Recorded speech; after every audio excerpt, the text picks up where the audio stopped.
En este vídeo te voy a explicar de forma sencilla en qué consiste la política fiscal. Sin embargo, no vamos a quedarnos solamente con eso como el resto de canales, y vamos a ir un paso más allá, ya que te voy a explicar en detalle cómo los gobiernos de prácticamente todos los países del mundo están empobreciéndonos a los ciudadanos con un uso muy irresponsable de las políticas fiscales, que están originando graves problemas de déficit y de deuda. No te asustes, empecemos por lo más fácil. La política fiscal consiste en toda acción del gobierno de un país que influye en los impuestos o en el gasto público que va a desarrollar. La principal tarea que el Estado tiene encomendada por parte de los ciudadanos es la de ofrecernos una serie de servicios públicos que consideramos importantes y que queremos que estén garantizados. De esta forma, el gobierno tiene que tomar decisiones de gasto para determinar cómo y en qué invertir el dinero público, y decisiones de ingreso para determinar cuántos recursos necesitará extraer de la población a través de los impuestos para cumplir con su plan. La diferencia entre todo el dinero recaudado con los impuestos y todo el dinero público gastado da lugar al saldo público. Si el gobierno es derrochador y gasta más de lo que ingresa, el saldo público será negativo, lo que se conoce como déficit público. El déficit se produce, por tanto, cuando los gobiernos llevan a cabo políticas consistentes en bajar los impuestos sin reducir el gasto, o lo que es más frecuente, aumentar el gasto público sin control. Este tipo de políticas se conocen como políticas fiscales expansivas. Además, como puedes imaginarte, para poder gastar más de lo que ingresa, cuando se incurre en déficit, el gobierno tiene que recurrir a la deuda. Igual que si una persona no tiene todo el dinero para comprarse una casa, necesitará que el banco le dé un préstamo hipotecario, el gobierno que decida gastar más de lo que ingresa recurrirá al mercado de deuda para que los inversores le cedan el dinero. A cambio, claro está, de un compromiso del Estado con esos inversores para devolverles el dinero en el futuro con unos intereses adicionales. Por el contrario, si el gobierno es responsable y gasta menos de lo que ingresa, el saldo público será positivo, lo que se conoce como superávit público. El superávit solo puede alcanzarse si el gobierno sube los impuestos por encima de lo que necesita gastar, o lo que es lo suyo, si se abrocha el cinturón y reduce el gasto público, que es donde está verdaderamente el problema. Este tipo de políticas son las políticas fiscales contractivas. Como podrás imaginarte, la inmensa mayoría de los gobiernos siguen el patrón que nos conduce al déficit público, lo cual tiene unas consecuencias nefastas a largo plazo para los ciudadanos, que tendrán que pagar esa deuda. Pero no nos adelantemos. Entendamos primero por qué los gobiernos tienden a gastar más de lo que ingresan. Antes de nada, debes saber que si gastan más de lo que ingresan, no es precisamente porque ingresen poco, ya que los impuestos, especialmente en los países europeos como España, no son bajos precisamente.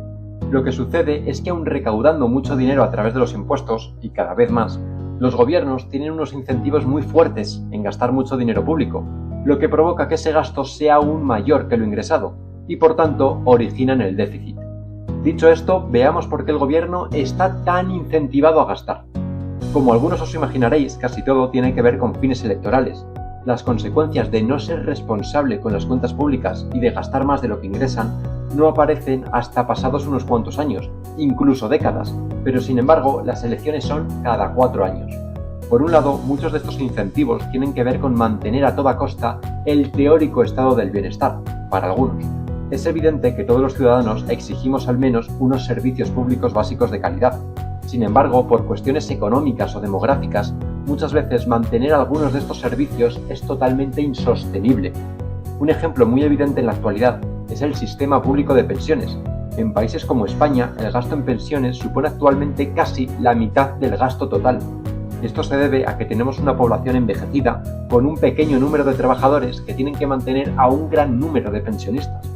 En un contexto así, con una población trabajadora que está siendo muy castigada para mantener a tantos pensionistas, lo lógico, si se pretendiese actuar de una manera responsable con las cuentas, sería reducir el gasto actual de las pensiones, ya que se está manteniendo a costa de unos impuestos muy elevados y de endeudar a generaciones futuras, más teniendo en cuenta que los pensionistas son los únicos que han visto aumentar su poder adquisitivo en los últimos 20 años.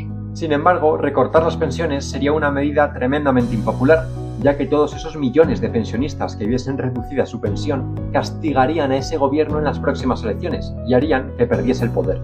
Por esta razón, pese a ser totalmente insostenible, los gobiernos jamás se atreven a recortar el gasto en este tipo de cuestiones, aunque sea necesario hacerlo. De hecho, hacen todo lo contrario. Aprueban constantemente subidas de pensiones porque obtienen rédito electoral, aunque no hagan más que castigar al resto de la población y agravar el problema año a año.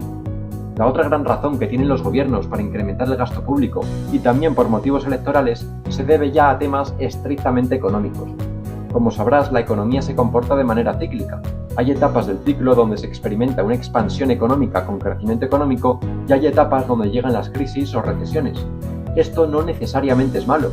De hecho, es sano que la economía se comporte de esta manera, con pequeñas crisis cada cierto tiempo para evitar que se formen burbujas que den lugar a estallidos muy bruscos y crisis de graves consecuencias.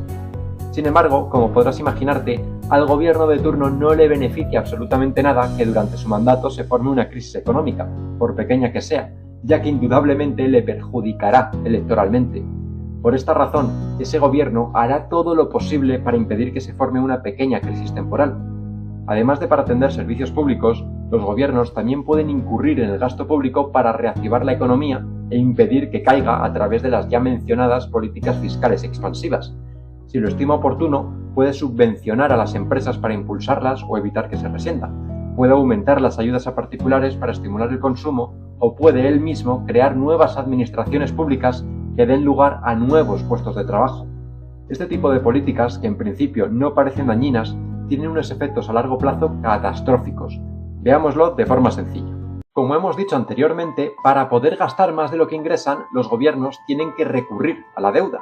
Para ello, el gobierno emite bonos del Estado que, como también hemos dicho, los inversores le comprarán a cambio de unos intereses. Sin embargo, la pregunta que debes hacerte es la siguiente. Si el Estado no tiene el suficiente dinero actualmente y por eso está endeudándose, ¿cómo le va a devolver a los inversores esa cantidad en el futuro con encima unos intereses adicionales? Cuando una empresa se endeuda a través de préstamos, lo que espera es poder producir muchos bienes o servicios de forma que rentabilice esa inversión y no le suponga ningún problema devolver la cantidad prestada. Sin embargo, un Estado no está diseñado para ser rentable, sino para atender una serie de servicios públicos que no persiguen un rédito económico, por lo que jamás rentabilizará esa deuda que está contrayendo en el momento presente. De esta forma, la respuesta a nuestra pregunta sobre cómo devolverá el Estado esa cantidad prestada a los inversores nos conduce a una respuesta un tanto desalentadora, ya que para ello tendrá que incurrir en nueva deuda con la que poder cumplir las obligaciones previamente contraídas, y así sucesivamente. Esto provoca una espiral de deuda que está haciendo que los Estados europeos y el mismísimo Estados Unidos tengan cada vez una mayor deuda que no parece tener fin.